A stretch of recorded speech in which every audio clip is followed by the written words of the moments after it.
Hello, welcome to Election Bites, our series of short conversations about key election issues. I'm Soyia Ellison, an Associate Director of Communications here at the Carter Center. And with me today is Lia Merivaki. She is an assistant professor in American politics at Mississippi State University, and she's also a member of our U.S. election expert study team. Lia, thank you for joining us today. My pleasure. So we'll just jump right in, and I want to ask you about this. A lot of people have been wondering why some states seem to be finished counting on election night, while other states are still counting votes. So can you talk about why that is, and does it mean something's wrong with the process? That's a great question. Let me start by saying that it can be confusing to hear that some states are still counting votes, but others have already finished counting. Technically, most states are still doing some counting because there are different types of votes that require different processing. We have votes that are cast by mail, and these arrive at different points in time before, on, or even after election day. Then we have votes cast in person during states' early voting period, as well as in person voting on election day. Some voters whose eligibility is not immediately verified at the polls have to vote provisionally. And finally, we have mail votes cast by military and civilians who live abroad. States have different rules on when and how they process these ballots. In Florida, for example, processing begins and counting of mail votes as soon as they are received, while in Georgia, it does not. So this explains why in Florida we had the unofficial results on election night, but in Georgia we didn't. Provisional ballots are often the last to be added to the count because they require additional processing, and states have different timelines as to when to complete processing them. So, states operate under different laws and receive and count votes at different paces. This variation does not indicate that there is something wrong with the election process, but that states are doing it their own way and operate under state law as the Constitution outlines, because states are in charge of regulating elections. Okay, I mean, that makes sense. If you can't start counting absentee ballots until the polls close, it's obviously going to take longer than if you could start counting them beforehand. So while we're talking about some controversial things, can you talk about legal versus illegal ballots? I feel like we've been hearing these terms a lot. Indeed, the term illegal ballot is used quite a lot at the moment. And basically, it implies that a vote should not count because it was cast in a way that is not permitted by state law. In this election, the controversy is about those mail ballots that arrived after November 3rd. And the argument is that they should not count because they are illegal. This is not an accurate description on how to address these ballots. And as I said before, states have different rules on when mail ballots have to be received. In Pennsylvania, one of the most controversial states at the moment where counting is still going on, and other states, ballots that are postmarked on November 3rd will be processed as long as they arrive within the timeline that each state permits. For Pennsylvania, this is November 6th. While in North Carolina, due to a court extension of the deadline, mail ballots postmarked by November 3rd, they can be processed as long as they arrive by November 12th, which is a longer time period.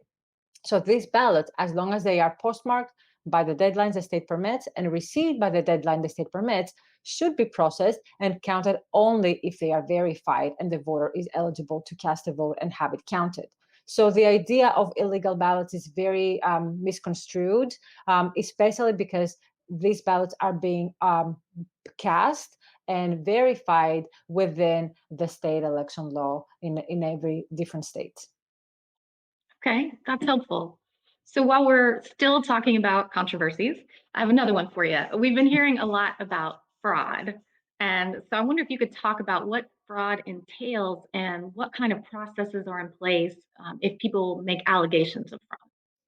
That's a very good question. And the term election fraud is used so broadly, and it is often conflated with what we call voter fraud, but the two are very different. Voter fraud involves an intentional action from a voter to either impersonate someone else or cast more than one vote. And casting two votes in this context is very different than what we experienced on election day, where many voters had requested an absentee vote. It had not arrived on time, so they showed up to cast their vote in person. There are procedures that states have to only count one vote and to cancel one of the two in that scenario. So we're not talking about voter fraud in that situation. Election fraud involves actions to tamper with ballots. A good example is the ballot harvesting rules that some states have. By itself, a ballot harvesting rule does not is not election fraud by itself. But if someone retrieves a ballot from a voter and tampers with it, as it happened in North Carolina 2 years ago with Congressional District 9, and tampers the ballot and submits it, then that's an example of election fraud. There is no evidence that voter fraud is rampant, as many accusations float around in this election season and in every season. There are some instances that election fraud is happening, but in both cases, states have specific rules and processes to address them. And to say that fraud is rampant does a major disservice to all these election administrators who work very hard to make elections work. And there have been a lot of instances where someone attempts to test the system, but they're caught and they pay a fine. So states have very robust processes and rules and very experienced staff and election officials who are in charge, and they're able to oversee and make sure that if there's anything fishy going on, they will detect it and they will take appropriate action. Okay, that's good to hear. Let's talk a little bit about misinformation and disinformation and where voters can turn to get accurate information. That's a good question. And unfortunately, there is a lot of both misinformation and disinformation in every election cycle. It's not a novel phenomenon that we experience now, but it appears that it's more pronounced with the use of social media. Voters use it, election officials use it, campaigns use it, everyone is using it. Foreigners use it. Misinformation happens when erroneous information is shared, but it's not intended to mislead the voter, but rather maybe happens because the person who is providing the false information is not aware that it is false. So something like, oh, I think you can submit your mail ballot on November 3rd, when it's not necessarily the case. Or I think you can register to vote in person on election day in Georgia when Georgia does not have election day registration. So well-intentioned efforts to inform one another when in fact the information is false. And that's what we would classify as misinformation. On the other hand, disinformation is when false information about elections is spread with the intention to deter voters from voting or to mislead them in a way that may make their vote not count. And we see that a lot, unfortunately, in this election cycle. So voters get their information from multiple sources.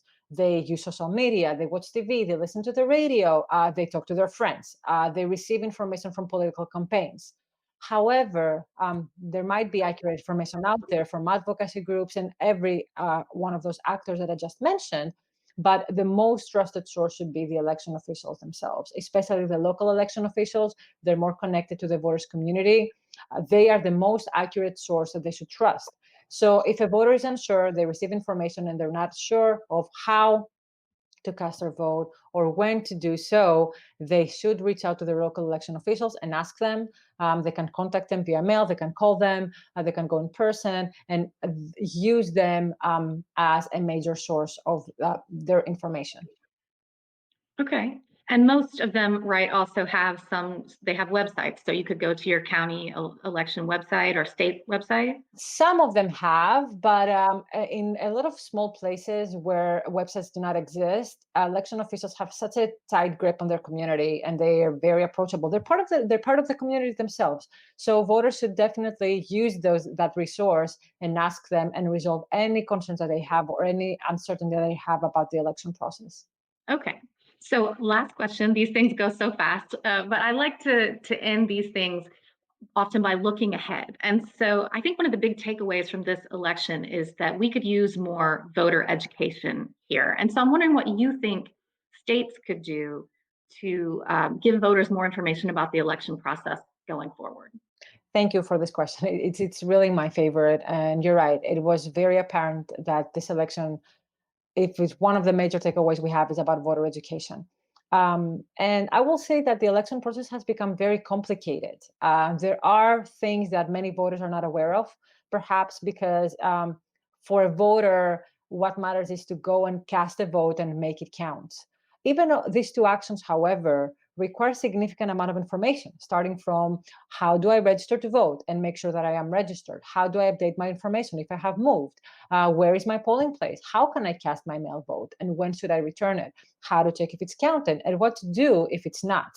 So this election showed us that frequent changes in election rules, even if they're meant to expand access to voting, can be very confusing to voters. And therefore, states have to invest in robust voter education and outreach initiatives way before in advance, not a few months before election day, so that the information is out long enough for voters to be familiar with. And lastly, I would like to note that election administration is voter centric. So states provide a service to voters when we think about this.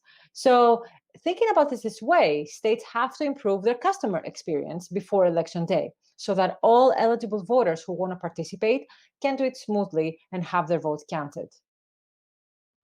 Great. I think that's some good advice for us. So thank you, Leah, for joining us today. This was really helpful and Thank you. interesting. And thanks to all of you guys watching. We appreciate your time. Given that the election is still very much in the news, we may well be back next week with another election bite. So just keep an eye on Facebook and we'll let you know about it. Thanks, Thank you so everyone. much. Thank you.